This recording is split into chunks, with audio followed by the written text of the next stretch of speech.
Hoje temos como assunto: vamos para o céu? Bem, nós sabemos que essa é uma pergunta que nós, como messiânicos, podemos responder, mas vamos procurar a base bíblica para todas estas coisas. Vamos, primeiramente, analisar o que é céu. Primeiramente, pela descrição, pelas definições que nós temos, é todo o espaço, olhando para cima, é todo o espaço que comportam os astros, onde estão o Sol, a Lua, os planetas do nosso sistema, todos os astros que estão distantes, as estrelas que estão a distâncias imensuráveis, que as pessoas podem observar através de telescópios e tudo aquilo que os astrônomos procuram estudar e conhecer. Também nós podemos chamar de céu a uma parte desse espaço que é visível pelo homem e é limitado pela linha do horizonte. Nós dizemos, ó, o céu é isto aqui que nós estamos vendo aqui, certo? Então também é chamado de firmamento, ou então chamado de abóbada celeste.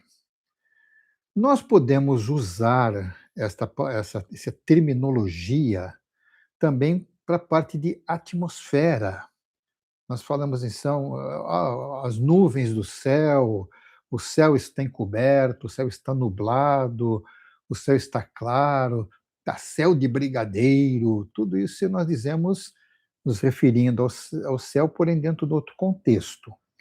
Então seria a parte da atmosfera.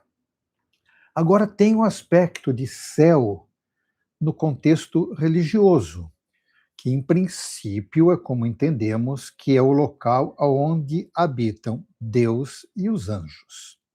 Bem, para o céu visível, que é esse que nós conhecemos, nós podemos ir até lá, podemos ir de avião, podemos ir de balão, e se for para mais para frente, podemos ir de foguetes, certo?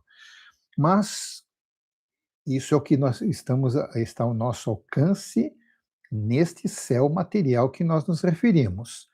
Mas, para o céu bíblico, a história é completamente diferente. Bem, os céus visíveis são materiais, mas o céu de Deus, isso é uma outra dimensão espiritual. Não é nada que possamos imaginar. É chamado de céu pelo fato de estar acima de nós, porém ele não está diante dos nossos olhos. Vamos ver um texto que encontramos em Lucas, capítulo 17, os versos 20 e 21. Aqui nós temos um texto interessante. Certa vez, tendo sido interrogado pelos fariseus sobre quando viria o reino de Deus, Yeshua respondeu: o reino de Deus não vem de modo visível. Tampouco se dirá, aqui está ele, ou lá está, porque o reino de Deus está entre vocês. Então, quando Yeshua disse isso para aquele grupo de religiosos, ele quis descrever. Agora, não é tão fácil para a nossa mente, porque hoje que nós temos mais comunicações, mais termos, tal, nós podemos dizer que o reino de Deus tem uma outra dimensão, pela fraseologia que se usa hoje, né? Então, o reino de Deus não tem nada a ver com este universo. Ele não tem uma localização. Onde é que fica? Fica tantos anos-luz daqui? Não. Ou alguns querem até dizer, o inferno fica aqui no centro da Terra. Esquece isso, porque quando falamos de coisas do espírito, são bem diferentes das coisas materiais que nós conhecemos. Bem, vamos trabalhar bem isto. Nós vamos encontrar, principalmente na Torá hebraica, um termo muito frequente de ser encontrado, que é o termo Shamaim. Então, Shamaim sempre é traduzido como céus. Então, nós vamos entender que é o local mesmo da morada de Deus e dos anjos. Vamos ver, por exemplo, no Salmo 2, no verso 4, que diz assim: Aquele que está entronizado nos céus ri, o Senhor põe-se a caçoar deles. Se quer saber o contexto disso, leia o Salmo 2. Mas o texto claramente diz que o Eterno está entronizado nos céus. Bem, na primeira referência que nós temos a respeito de céu, está em Gênesis capítulo 1 e verso 1, que diz assim: No princípio, Deus criou os céus e a terra. Só que nesse contexto, obviamente, se ele foi criado, está se referindo ao céu cósmico. Esse que nós falamos que ficam os astros, porque aquele céu onde Deus está já existia. Então ele não tem nada a ver com a criação, está fora da criação. Então, nós vamos encontrar tudo então que se refere, tudo que está acima da atmosfera, que são os astros.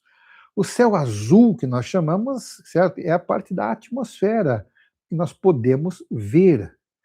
Aí está em Gênesis capítulo 1 também, no verso 8. Ao firmamento Deus chamou céu. Passaram-se tarde e manhã, este foi o segundo dia. Então, Deus mesmo se referiu a isso, obviamente que não estava falando em português, nem sabemos qual é a língua, com certeza não era hebraico não, que não existia ainda.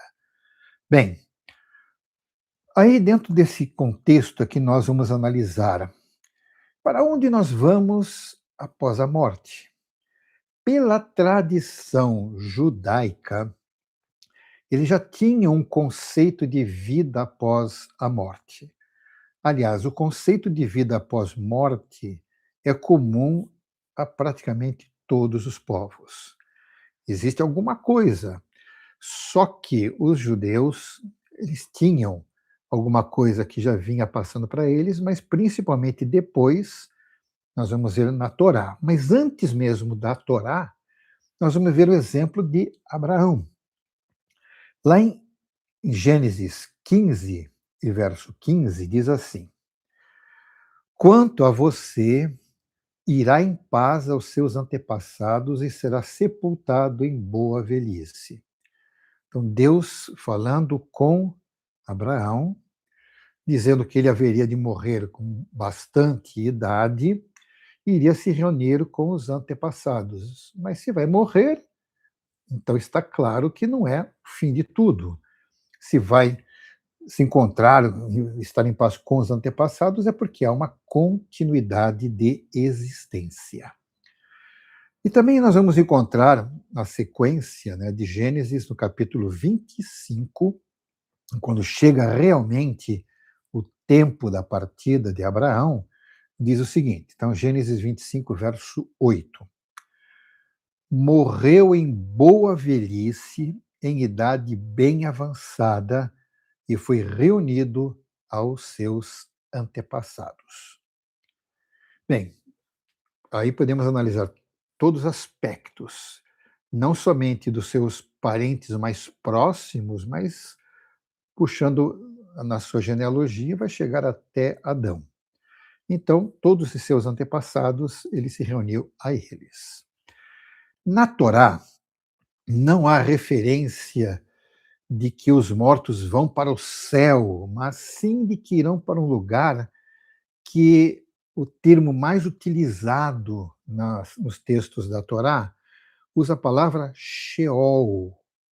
Não vou discorrer aqui sobre a origem da palavra, o que significa, muitas coisas se acham facilmente na internet, mas é um termo sempre relativo à habitação dos mortos, ou seja, um lugar que todos os mortos vão ou ficam, ou seja, você morreu, mas não deixou de existir, mas tem que existir em algum lugar.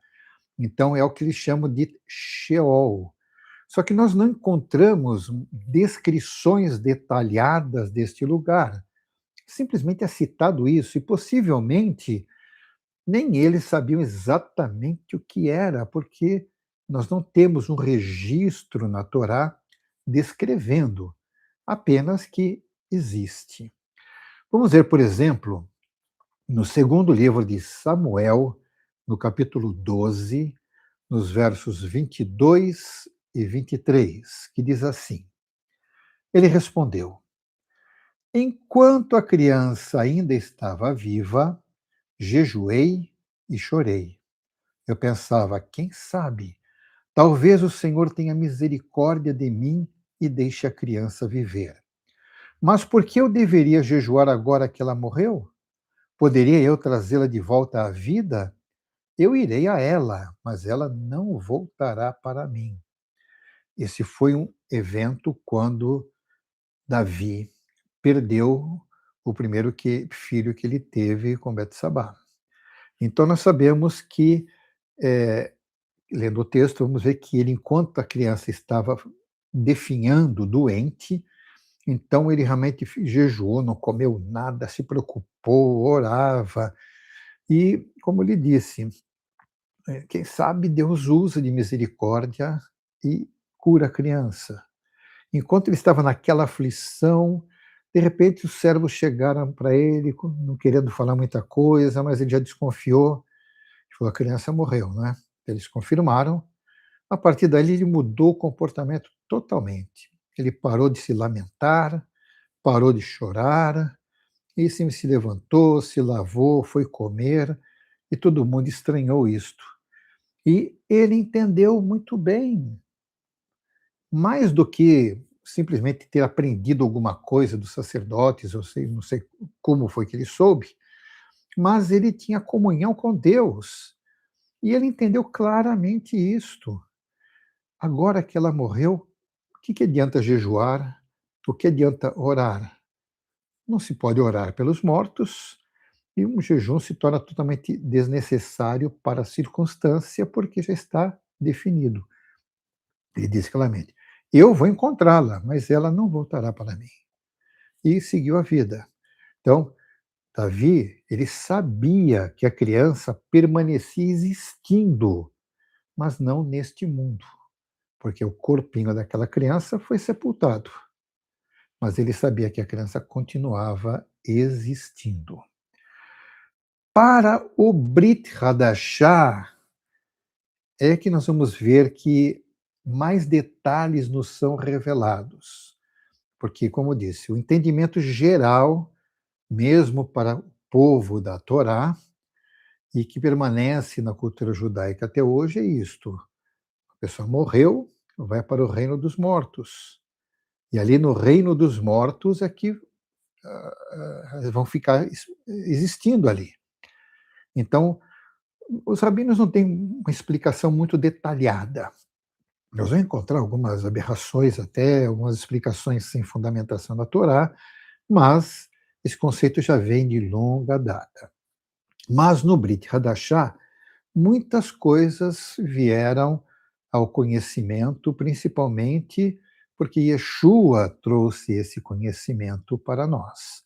Então nós vamos ver, por exemplo, em João, capítulo 3, e no verso 13, então João 3, verso 13, diz assim: Ninguém jamais subiu ao céu, a não ser aquele que veio do céu, o Filho do Homem. O Messias, ele veio de uma dimensão totalmente desconhecida para nós, onde ainda nenhum homem foi. E essa região está reservada para os salvos. Esse lugar será tratado nos textos bíblicos, que nós vamos chamar agora para distinguir, nós vamos tratá-lo de reino dos céus, diferente de Sheol, diferente do céu em si, mas é o reino de Deus, que é onde Deus efetivamente está junto com seus anjos. Nós entendemos que é um lugar da habitação divina. Não é em um lugar, como eu disse, não está no lugar no nosso universo todinho. E de tal forma que a gente possa dizer: "Ah, ele está aqui, ele está lá". Não, ele transcende o material, é infinito, eterno e santo. Lá não entra carne e o sangue. Olha o texto que nós vamos encontrar na primeira carta de Shaul aos Coríntios, não, 1 aos Coríntios 15, verso 50. Diz assim: Irmãos, eu declaro a vocês que carne e sangue não podem herdar o reino de Deus, nem o que é perecível pode herdar o imperecível. Nós podemos deduzir pelo texto bíblico que aquele que é chamado terceiro céu, porque seria isto, né? Esse primeiro céu que nós temos aqui da atmosfera, das nuvens, o céu dos astros, que é o que nós podemos ver. E o terceiro céu seria a parte do espiritual que já era entendido pelo povo hebreu. Então, esse terceiro céu é o lugar em que os mortos estão, conforme entendimento antigo, mas ainda não é o reino dos céus. Na segunda carta aos Coríntios, capítulo 12, versos 2 ao 4, diz assim: ó, Conheço um homem no Messias que há 14 anos foi arrebatado ao terceiro céu. Se foi no corpo ou fora do corpo, não sei. Deus o sabe. Sei que esse homem, se no corpo ou fora do corpo, não sei, mas Deus o sabe, foi arrebatado ao paraíso e ouviu palavras indizíveis que ao homem não é permitido falar. Olha, irmãos, lógico que Paulo estava se referindo a ele mesmo, foi uma experiência que ele teve. Então, lamentavelmente, Shaul não pôde descrever o que aconteceu nesse arrebatamento. Esse arrebatamento que ele teve é uma sensação de estar fora, de ser levado. Nós sabemos que geralmente o corpo permanece, o espírito está com Deus. Ele foi levado para poder ver alguma coisa. O que ele viu, ele não pôde descrever, irmãos. Sem dúvida, não existiam palavras para ele descrever, ou inclusive não tenha sido autorizado a comunicar muitas coisas. O importante é que ele realmente viu coisas inefáveis, coisas maravilhosas, coisas indizíveis. Então ele não pôde compartilhar. E nós ficamos aqui na vontade de saber, né? Mas o que acontece? Nesse arrebatamento que ele esteve no chamado paraíso. Essa palavra que é traduzida então em português como paraíso vem da raiz hebraica que vem, não na palavra em si, mas a forma que os hebreus relatavam a isto seria Gan Eden, ou seja, é o jardim do Éden. Então, obviamente, não é aquele jardim do Éden que existiu na época de Adão e Eva, mas é um local especial, local que aqueles que morreram justos estão em descanso. É algo realmente importante. Nós vamos ver em Lucas, capítulo 16, versos 22 e 23. Então, aqui vai uma descrição interessante. Chegou o dia em que o mendigo morreu e os anjos o levaram para junto de Abraão. O rico também morreu e foi sepultado. No Sheol, onde estava sendo atormentado, ele olhou para cima e viu Abraão de longe com Lázaro ao seu lado. Yeshua fez a descrição de algo que ele sabia.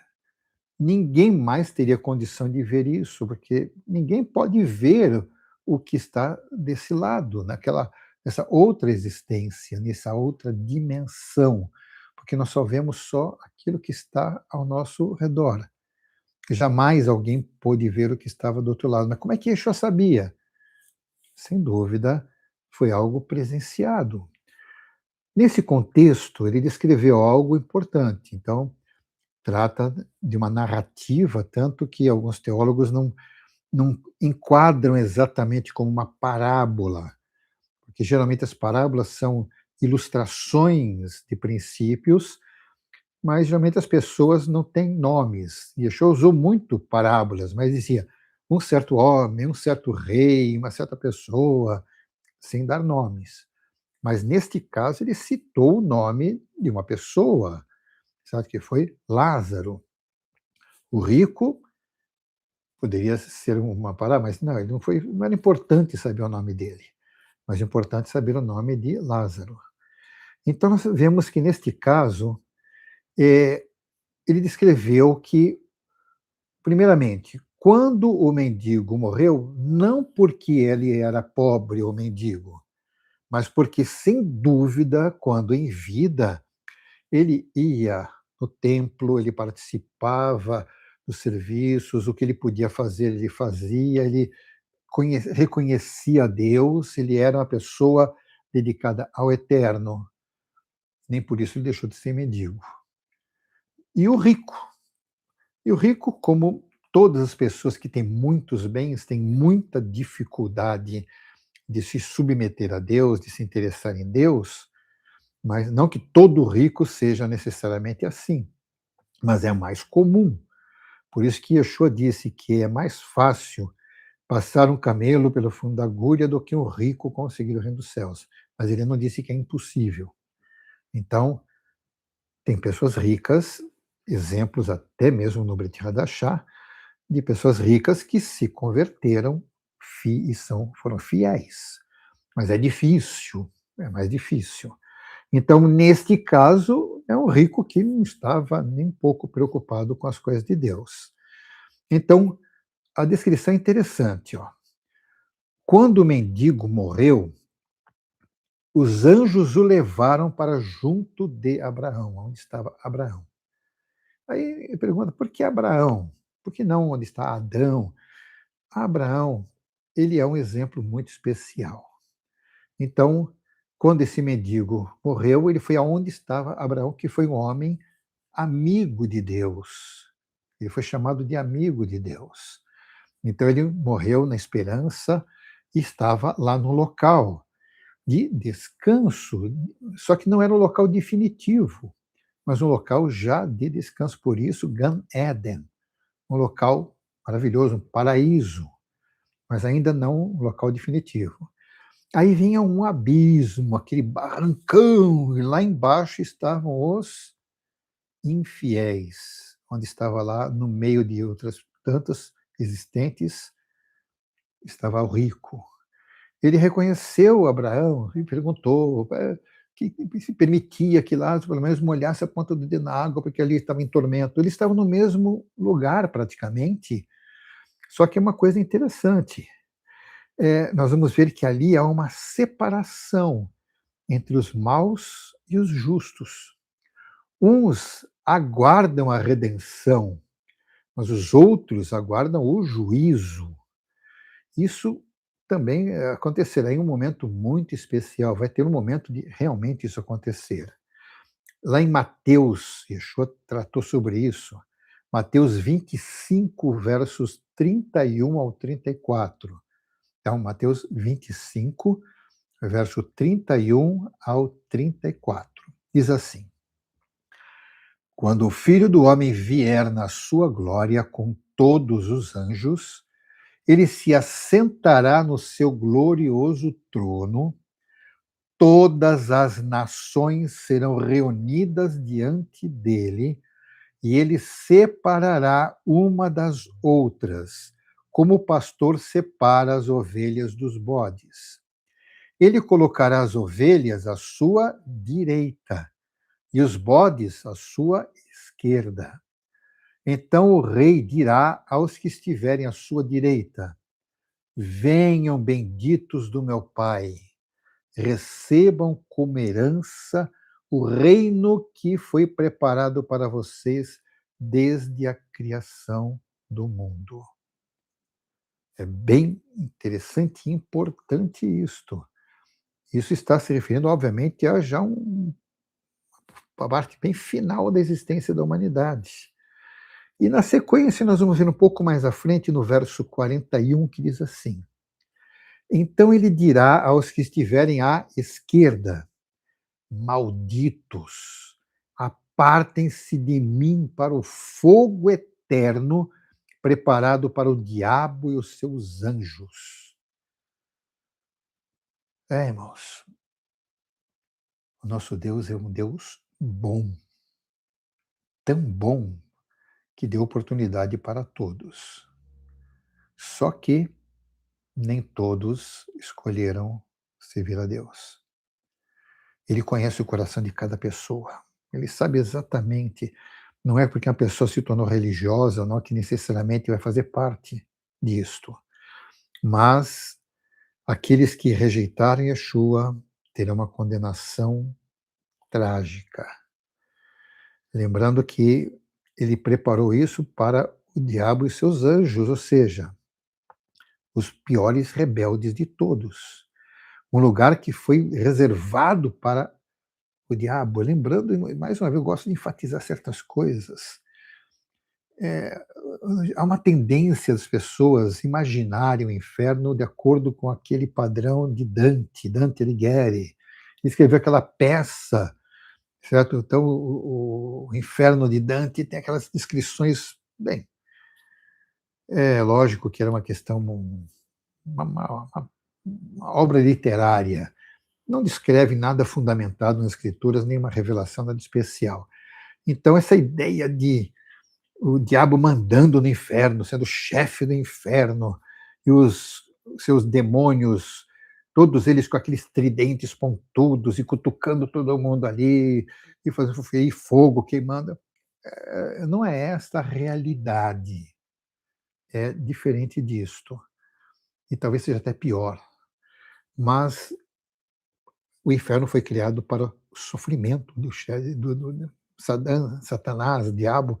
Ele não é chefe de nada. É para castigo dele, o inferno, essa região terrível. Então, aqueles que forem condenados vão ficar com ele. Lá é o local dele. Então, uma coisa bastante importante nós entendermos. Bem, irmãos, quando Yeshua estava na cruz, pendurado, tinha dois outros criminosos ao seu lado. Lembra que um deles se dirigiu a Yeshua reconhecendo que ele era o Messias, reconhecendo que era justo, reconhecendo que ele não tinha pecado para estar ali, reconhecendo, como ele disse para o outro que estava zombando de Yeshua: nós estamos aqui porque nós merecemos, porque nós cometemos crimes, mas esse é um justo, não cometeu crime nenhum. E não sei o que foi que o outro fez, talvez zombado, mas ele se dirigiu a Yeshua e pediu para que ele pudesse ser aceito por ele. E olha só que palavra maravilhosa que ele ouviu. Lucas 23, verso 43, diz assim: Yeshua lhe respondeu: Na verdade, eu lhe digo que hoje você estará comigo no paraíso. Então, o paraíso era o Sheol, ou seja, a região dos mortos. Porém, vamos chamar assim, na ala dos justos. Então, teria a ala dos condenados e a ala dos justos, e tem separado por um abismo. Então, é ali, Yeshua ainda não completou ainda a redenção final, que será lá para frente. João, ele viu na ala dos justos os mártires aguardando a redenção final. João, na ilha de Patmos, teve esta revelação muito especial. Então ele viu o que está lá em Apocalipse, capítulo 6, versos 9 e 10. Diz assim: Quando ele abriu o quinto selo, vi debaixo do altar as almas daqueles que haviam sido mortos por causa da palavra de Deus e do testemunho que deram. Eles clamavam em alta voz: Até quando, ó soberano, santo e verdadeiro, não julgarás nem vingarás o nosso sangue dos habitantes da terra? Então nós observamos uma coisa, irmãos. Nessa transição que está, essas pessoas, olha, não tem nada a ver com purgatório, coisa assim. É só uma questão de escalada. Então, aqueles que foram mortos e como mártires, aqueles que por causa do testemunho, então não eram nem todos justificados que estavam falando isto, não. O que estavam falando isto, aqueles que foram mortos, que foram sacrificados no Coliseu com os animais ferozes, com os gladiadores, executados queimados na fogueira, vivos. Em Roma eles foram tochas humanas, no período medieval eram queimados na fogueira também, e fora disso as torturas e tantos que ainda hoje estão morrendo por causa do seu testemunho. Veja o que está acontecendo em alguns países da África, em que infelizmente tem duas linhas que fazem grande perseguição, principalmente aos seguidores de Yeshua, sejam ou os muçulmanos ou então os comunistas, que perseguem, que nem está acontecendo na China. Pessoas são torturadas porque professam o nome de Yeshua. E na história, milhares e milhares de pessoas foram mortas cruelmente por causa do nome de Yeshua, porque proclamaram o nome de Yeshua. Bem, mas tem muitos que serviram a Deus que morreram tranquilos, morreram deitados na cama, dormindo, sem muito sofrimento. Tudo bem, eles não têm motivos para estar clamando. Ali eles lembravam o que tinham passado. Do mesmo jeito que Yeshua descreveu que o rico pediu para Abraão: permita que Lázaro volte para avisar os meus irmãos. Então ele lembrava do que estava acontecendo aqui. Haverá um momento, aí minha interpretação, baseada também em textos que nós já temos lido, que no momento que nós estivermos diante do reino de Deus, irmão, devemos passarmos finalmente das bodas do Cordeiro, depois do arrebatamento final, quando todo o mundo for destruído, e nós chegamos diante de Deus, participando daquela festa maravilhosa das bodas, nós vamos adentrar a outro nível, ao reino de Deus, certo? Seria um local especial, onde Deus vive, como Ele é, nós o veremos. E Yeshua disse que nós vamos ser semelhantes a Ele, o mesmo tipo de corpo espiritual que Ele adquiriu, nós vamos ser. Aí, não pode ter certeza, eu tenho certeza que nós não vamos lembrar mais das mazelas desta vida, não. Porque nós teremos a eternidade para viver com o nosso Deus, somos vitoriosos, ganhamos. Para que lembrar das coisas ruins do passado? Não. O que está em Apocalipse que está escrito? Que Deus enxugará dos nossos olhos toda lágrima. Então não teremos nada que nos incomode, que nos entristeça. O que ficou para trás, ficou para trás. Mas enquanto eles estão ali, né, nessa fase de aguardar essa redenção final, ainda eles estavam acompanhando. Até quando não vingarás o sangue dos habitantes da terra? Então, irmãos, uma coisa eu sei. Aqueles que perseguem e matam os justificados pelo sangue do Cordeiro terão um julgamento muito severo. Em vida podem pensar que nada os alcançará. Eles acham que não vai acontecer nada. Mas quando estiverem diante dos seus olhos a verdade, quando eles virem em que eles se meteram, será terrível. E olha, irmãos, não pense que o mundo não nos ameaça. Quanto mais nós servimos a Deus, quanto mais nós cultuamos ao Senhor, quanto mais nós o adoramos, mais nós desagradamos os adversários de Deus. O adversário de Deus, Deus não tem adversário na realidade, mas aqueles que querem prejudicar os filhos de Deus, nós. Satã tem interesse em nos afastar de Deus. E essas pessoas são instigadas para nos perseguir. Irmãos, não pense que porque nós estamos aqui no Brasil, nós estamos isentos daquelas perseguições que estão acontecendo lá na África. Muitos cristãos estão sendo mortos. Na Índia, muitos cristãos estão sendo perseguidos em vários lugares. Nos países muçulmanos, em países comunistas. Irmãos, no nosso país estão armando muita coisa para nos prejudicar. Nós não temos que temer. O mundo já perseguiu os servos de Deus de maneira atroz no passado, muito mais do que nós vivemos hoje. Em todo o período do Império Romano, os cristãos foram perseguidos, os seguidores de Yeshua, os messiânicos judeus foram perseguidos de maneira cruel. No período da Inquisição, o período da Inquisição não foi só contra os judeus, não, irmãos. Foi para todos os que realmente amavam a palavra de Deus e conheciam Yeshua. Quantos aqueles não judeus, mas porque criam de verdade em Yeshua e ousavam afrontar a igreja predominante, eles morreram também de forma cruel. São esses que estão aguardando o juízo. Irmãos, eu não sei se nós vamos escapar disso, mas estão armando. Infelizmente, nós temos no nosso governo pessoas que estão tentando permitir muitas coisas que não serão boas nem para o nosso país e nem para nós que servimos a Deus.